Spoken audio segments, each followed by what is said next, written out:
Meu nome é Bruno Siqueira, eu sou pastor da Igreja Ponte em Recife, pastor de novas gerações. Isso está diretamente associado com a resposta para essa pergunta. Como é que nós podemos ser uma igreja relevante no futuro? Precisamos fazer uma análise temporal, na minha visão.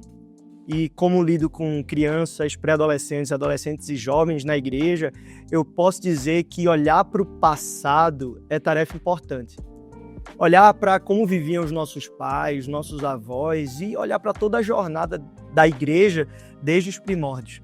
Pensar quais são os erros, os acertos, quais são as perspectivas que precisaram ser mudadas, atualizadas e como nós também precisamos atualizar a maneira como nós vivemos a nossa fé em alguns aspectos. Não, a Bíblia não precisa ser atualizada de forma alguma, mas sim, nós precisamos contextualizá-la melhor, atualizar a nossa aplicação. Por isso, olhar para o passado é muito importante. Quando nós olhamos, por exemplo, para a Reforma Protestante, a gente vê um movimento que questiona o presente da época, como estavam acontecendo as coisas, e trazem uma atualização na forma de comunicar o Evangelho. É o mesmo Evangelho, a essência está mantida, mas a forma de pregar agora é na língua local.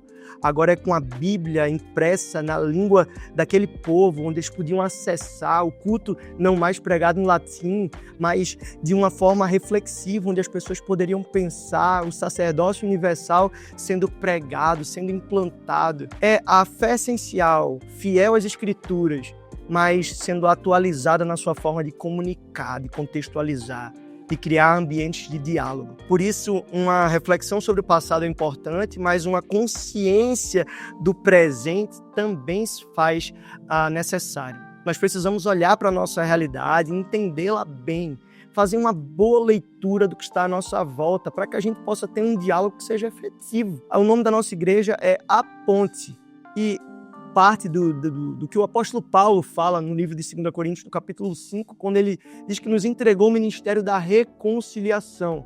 É como se Deus estivesse viabilizando o encontro conosco por meio de Jesus. E agora, eu e vocês somos chamados para sermos essa mesma expressão, viabilizadores de encontros com Jesus, sendo ponte na vida das pessoas. Essa é a nossa missão. Mas como ser ponte se nós não estamos dispostos a criar ambientes onde a gente possa dialogar, sem demonizar a opinião do outro, sem demonizar o discurso do outro porque é diferente do meu? É necessário que eu faça esse movimento de aproximação para dialogar, para compartilhar, para aprender também. Muitas vezes nós, como Igreja de Cristo, nós somos arrogantes, orgulhosos, nos portamos como detentores de toda a verdade. Muitas vezes nós precisamos aprender. Quantas mudanças do passado eram irrevogáveis e hoje nós já estamos tão mais flexíveis e atualizando a nossa forma de viver o ambiente de igreja. Apesar disso tudo, nós precisamos continuar coerentes com o nosso discurso, com a nossa fé,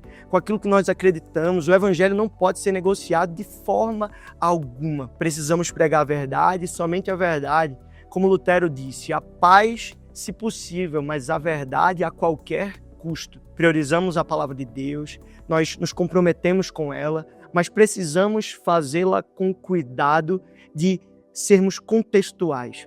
Porque, como diz o apóstolo Paulo, o conhecimento ele traz orgulho, mas o amor edifica.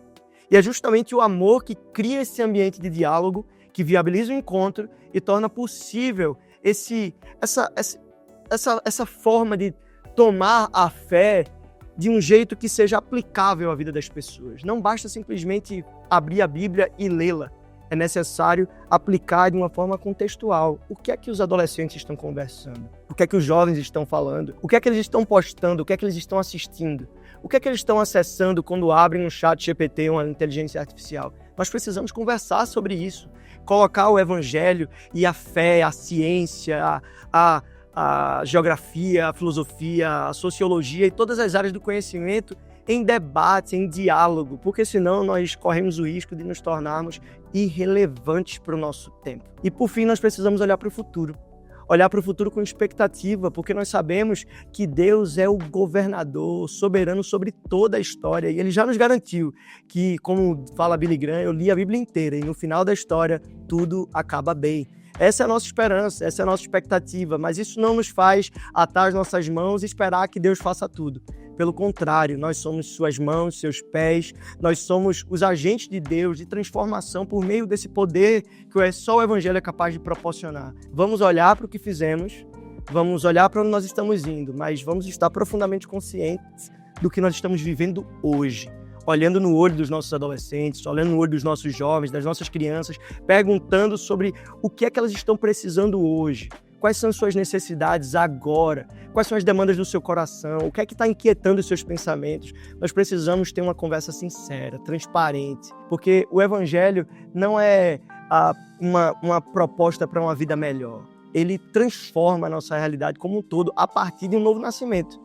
Se eu não entendo isso, eu não consigo simplesmente adotar um método para melhorar a minha igreja, para fazer os números crescerem. Não, eu preciso viver esse poder transformador, olhando para o que Deus já fez, olhando para as promessas do que Ele ainda fará, mas estando profundamente consciente de que aquele que começou a boa obra, Ele é fiel para completá-la, a começar de hoje, a começar de agora, nos pequenos gestos, nos pequenos hábitos, na reforma que começa dentro do nosso próprio coração e transborda para todas as nossas relações, seja em casa, na escola, na faculdade, na igreja, na rua, na praça, em qualquer outro lugar. Meu desejo para a Ponte, hoje e para sempre, é que a gente seja uma igreja dialogal, contextual, que lê a Bíblia, mas que aplica a vida das pessoas no chão da vida e não apenas nos ambientes religiosos.